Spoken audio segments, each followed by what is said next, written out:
ব্যবসায়িক খাতের সমস্যা ও চ্যালেঞ্জ নিয়ে বৃহস্পতিবার সকালে মতিঝিল কার্যালয়ে আলোচনা সভা করে এফবিসিসিআই।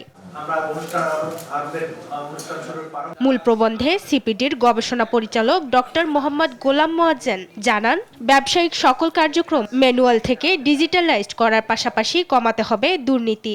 আমরা মনে করি যে নেক্সট গভর্নমেন্টের কাছে আপনাদের প্রথম দাবি হবে বিজনেস রিলেটেড সমস্ত documentation, submission, registration, verification, monitoring, licensing এটা যাতে ডিজিটালাইজড করে। আলোচনায় ব্যবসায়ীরা নানা সমস্যার কথা তুলে ধরেন। লাইসেন্স নবায়নের শুল্ক, ব্যাংকের সুদ আর একই পণ্যের ওপর একাধিক ট্যাক্স কমানো সহ বেশ কিছু সমস্যার কথা জানান ব্যবসায়ীরা। আমরা এই ব্যবসা বাণিজ্যটা আমরা ঘুষবিহীন, দুর্নীতিবিহীন আমরা করতে চাই। সুনির্দিষ্ট না হওয়ার অভিযোগ নিয়ে কাজ করার সুযোগ থাকে না বলে জানান দুদক সচিব মোহাম্মদ খালেদ রহিম। অনেক সময় সরকারি কর্মচারী বা অন্য অনেকের বিরুদ্ধে অভিযোগ পাই, কিন্তু দুঃখজনক হচ্ছে অনেক ক্ষেত্রে অভিযোগগুলো ঢালাও থাকে, কোনো সুনির্দিষ্ট তথ্য থাকে না যে এনবিআর এর জনাব অমুক তা হাজার হাজার কোটি টাকার মালিক। এখন হাজার হাজার কোটি টাকা আসলে খুব কম টাকা না, অনেক টাকাই। হাজার কোটি টাকা যদি থাকে আপনি অ্যাটলিস্ট কোনো একটা রেফারেন্স দেন যে আমরা কোথায় গিয়ে খুঁজবো।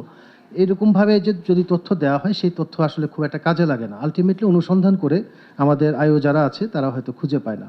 দুদক সচিব জানান, ব্যবসায়ীদের যে কোনো ধরনের হয়রানি কমাতে কাজ করবে কমিশন। মাকদুরা মিতি, দেশ টিভি, ঢাকা।